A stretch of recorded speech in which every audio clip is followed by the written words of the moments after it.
Abakulu mu maka g'obwa pulezidenti nga bakulembeddwamu Jane Balecha akulira ebyensimbi basisinkanye ababaka abatuula kakiiko akalondoola ensonga z'obwa pulezidenti okutangaza ku mbalira y'amaka g'obwa pulezidenti ekyali mu bubage ey'omwaka gw'ebyensimbi 2025-2026. Immaculate Namala amyuka kamisona w'okuteekerateekera amaka g'obwa pulezidenti agambye nti ng'abaddukanya emirimu mu maka g'obwa pulezidenti beesanze mu kusoomoozebwa olw'ensimbi ezitaliiwo okusasula emisaala obusiimo n'ebirala.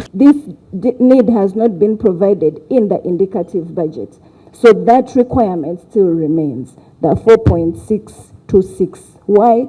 Because the president has engaged in creating new units and recruiting of staff to handle.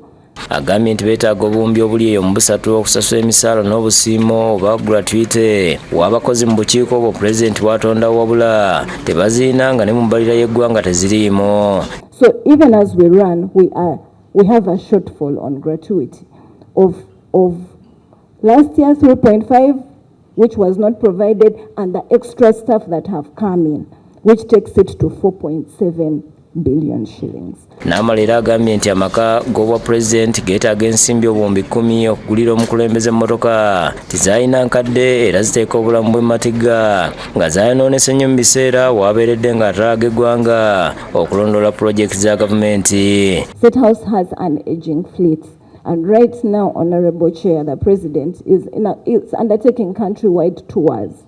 These countrywide tours run down the already run down fleets. So we need to replace the fleet. Mu mbalira y'eggwanga ekyali mu bubage obuwumbi 4 bwokka bwe bwateereddwa mu nteekateeka y'okugula emmotoka kati nga beetaagayo obuwumbi obulala 6 okuweza obuwumbi 10. We are only asking that can we have an extra 6 billion to take it to 10 billion so that we cover the gap that we are experiencing. Kyokka omubaka Robert Kasolo wa Ikiiki nga naye atuula kakiiko kano yennyamidde okuba nti obukiiko bungi pulezidenti azaabutondawo naye nga tebulina mirimu gye bukola okuleka okulya ssente y'omusolo nga wadde ekyokulabirako eky'akakiiko akalwanyisa obuli bw'enguzi akasibwawo mu maka g'obwa pulezidenti wabula ng'eno ekyalemeddewo. Whereas State House President's Office has that component, State House had the component.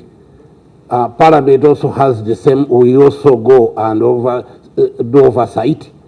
The Auditor General does almost the same thing. The IGG is almost doing the same thing. But when the voice of corruption is increasing day by day, my question which is ringing around my mind, are we on course as Ugandans? Alex Byalugaba ssente bw'akakiiko ka Parliament kano naye yeemulugunyizza ku kakiiko akalwanyisa obuli bw'enguzi songa mu kiseera kino eringa eyatongozebwa mu ggwanga nga kikyali kizibu ky'amaanyi. Agencies are in place. A lot of funding is put there, but nothing seems to come out. Abaka era beemulugunyizza ne ku bweyamo obuzze bukolebwa pulezidenti kyokka ne butatuukirizibwa. Lots of pledges that have been made by His Excellency the President. There is something that has been pending till now. We want your guidance is how to handle presidential pledges. When any person gets a pledge, either written or verbal, they consider it done. But this is not going to be the case. It has not been the case because of the budget issues. We cannot sustain. The demand is too much. Amaka g'obwa pulezidenti okutwaliza awamu gaweereddwa obuwumbi 399 mu mbalira y'omwaka gw'ebyensimbi ogujja 2025-2026 naye ng'abakulu bagamba nti ntono nnyo era emirimu gya kukalubamu. Rachel Nakasi yakusekedde Gweno ku Lwabukedde TV.